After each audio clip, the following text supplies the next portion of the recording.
Tesoro will be sharing us about the literature of the autonomous region of Muslim Mindanao. Let's welcome Eileen Tesoro.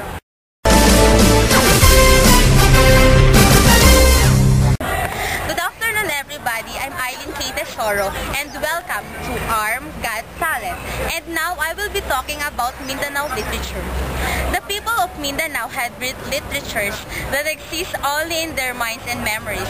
Only recently that these poetries were put in writing, so these can be studied by the public. Locally called Darangan, the epic poetry were similar to those of the Homer's Iliad and Odyssey. The Darangan tells of the sentimental and romantic adventure of noble warriors.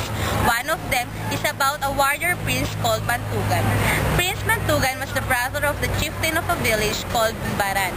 Bantugan owned a magic shield, was protected by divine spirits called Punongs, and was capable of rising from the dead.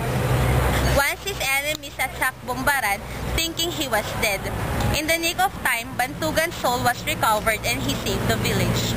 There is also an episode where Prince Bantugan was on quest and fought his enemies with his magic kampilan or native sword. Soon, he got tired and fell onto the water. A crocodile delivered him to his enemies, but he regained his strength, escaped his captors, and commands an oarless ship and won the battle. There are also Darangan epic poetries that relate stories of war about abducted princesses, just like the chronicles of the Trojan War. The Darangan is one of the oldest and longest Philippine epic poetries. Several nights were needed to recite the 25 beautiful chapters. The Darangan, sung in its original, possessed a sustained beauty and dignity. It might be studied for its aesthetic values alone. The best-known work of fiction from the Islamic world is the Book of 1001 Night or Arabian Nights, which is compilation of folk tales.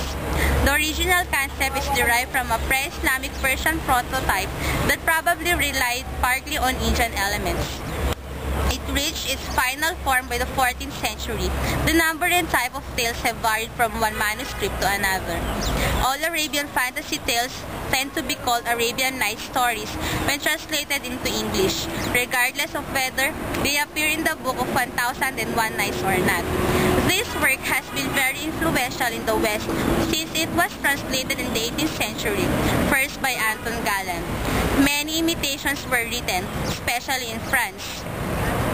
Various characters from the epic have themselves become cultural icons in Western culture, such as Aladdin, Sinbad, and Alibaba. All for Mindanao literature. Thank you.